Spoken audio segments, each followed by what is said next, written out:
ماہ سیام میں بہت زیادہ اس بات پہ زور دیا گیا ہے کہ روزہ افطار کرواؤ.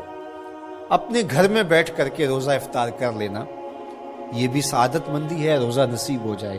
لیکن اس بات پہ بہت زور دیا گیا ہے ماہ سیام میں کہ ایک ماحول پیدا ہو، لوگوں کو افطار کروائیں تاکہ تمام لوگوں تک اللہ تعالیٰ کی نعمتیں پہنچیں اور لوگوں تک جو ہے وہ رمضان المبارک کی برکتیں پہنچیں.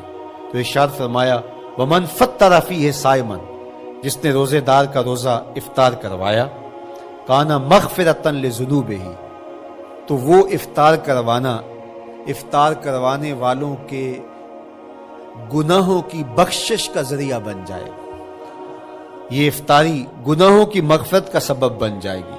وَإِتْقَ رَقْبَتِهِ مِنَ النَّارِ، اور آتش دوزخ سے گردن کی آزادی کا مجدہ جاں فضا بن جائے گا. یہ امر کہ اس نے کسی کا روزہ افطار کروایا. وَقَانَ لَهُ مِثْلُ أَجْرِهِ مِنْ غَيْرِ أَنْ يَنْقُصَ مِنْ أَجْرِهِ شَيْءٌ، اور روزہ افطار کروانے والے کو روزہ رکھنے والے جتنا اجر ہی دیا جائے گا، لیکن روزہ رکھنے والے کے اجر میں بھی کوئی کمی نہیں واقع ہوگی. جتنا اس نے سارے دن کی بھوک اور پیاس کاٹ کر کے تکلیف اٹھا کر کے روزہ رکھا، جس نے شام کو اس کو افطار کر دیا اتنا ہی ثواب اس کو عطا کر دیا جائے گا، اس کا اجر کم کیے بغیر. اللہ اکبر! یہ امت کے لیے اللہ نے کیا پیکج دیا ہے، کیا کرم نوازیاں ہیں اس امت کے لیے. آقا کریم نے ارشاد فرمایا ایک شخص صبح سے لے کے ظہر تک مزدوری کرتا ہے، اس کو ایک قیراط دیا جاتا ہے. اور ایک شخص ظہر سے لے کر عصر تک مزدوری کرتا ہے، اس کو بھی ایک قیراط دیا جاتا ہے. اور ایک عصر سے لے کر مغرب تک مزدوری کرتا ہے، اس کو 2 قیراط دیے جاتے ہیں. فرمایا پہلی مثال یہود کی ہے، دوسری مثال نصارہ کی ہے، اور تیسری مثال میری امت کی ہے. یہودیوں نے اور عیسائیوں نے اس پہ اعتراض کیا کہ ہمارا اجر کیوں تھوڑا ہے؟ تو میرے اور آپ کے آقا و مولا نے فرمایا تمہارا تھوڑا نہیں، ہمارا زیادہ ہے. آج کل اگر 1000 روپیہ مزدوری چلتی ہو مزدور کی، تو کوئی شخص صبح سے شام تک ایک شخص سے مزدوری کروائے اور 1000 روپیہ دے دے، اور دوپہر کو اڈے سے جا کے ایک مزدور اور لے آئے، شام کو اس کو بھی 1000 روپیہ دے آئے، اور ایک شخص کو عصر کے وقت لائے اس کو 2000 روپیہ دے دے، تو 1000 والا کہے کہ میرے سے زیادتی ہوئی ہے، تو اس سے زیادتی تو نہیں ہوئی، اسے تو پوری مزدوری دی گئی. اب اس پہ مہربانی ہوئی ہے، اس پہ رحمت ہوئی ہے. تو کہا یہود اور نصارہ کی یہ مثال ہے، ایک صبح سے ظہر تک مزدوری کرے اس کو 1 قیراط، ایک ظہر سے عصر تک مزدوری کرے اس کو بھی 1 قیراط، اور تیسرا بہت تھوڑا وقت عصر سے مغرب تک مزدوری کرے اس کو 2 قیراط. کہا یہ امت محمدیہ علی صاحب الصلوات کو دیا گیا نور ہے.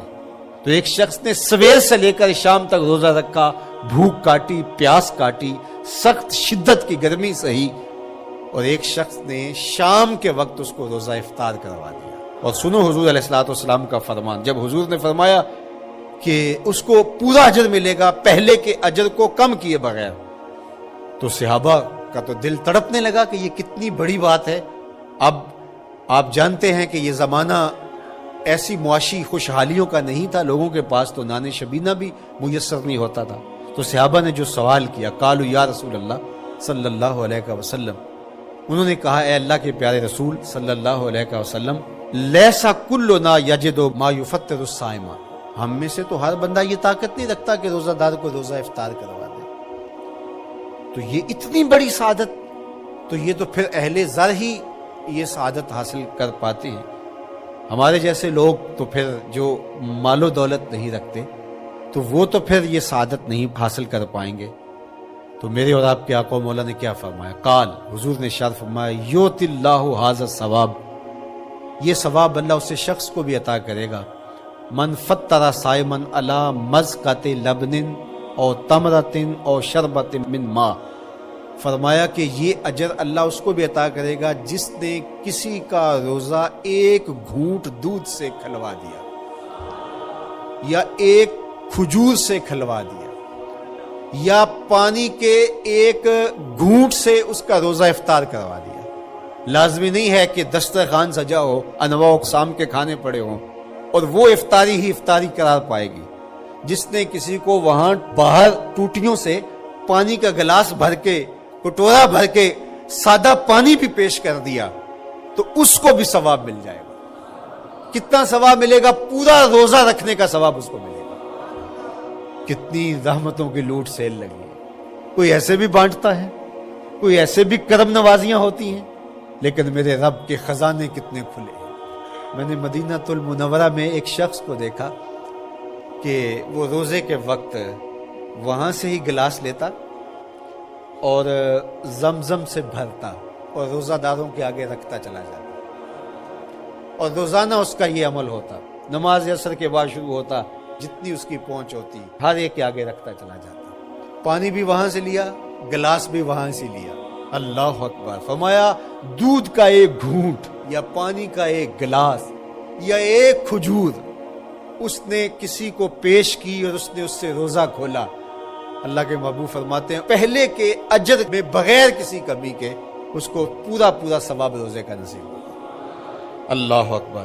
اب سنو، پھر حضور نے ارشاد فرمایا ومن اشبع صائما، اور جس نے صحیح اہتمام کے ساتھ روزے دار کو اچھا کھانا کھلایا، اچھی پرتکلف افطاری دی، سقاہ اللہ من الحوض شربتا لا یظمأ حتی یدخل الجنہ، اس کو حوض کوثر سے ایسا جام ملے گا کہ اس کو کبھی پیاس نہیں ملے گی یہاں تک کہ جنت میں چلا جائے گا۔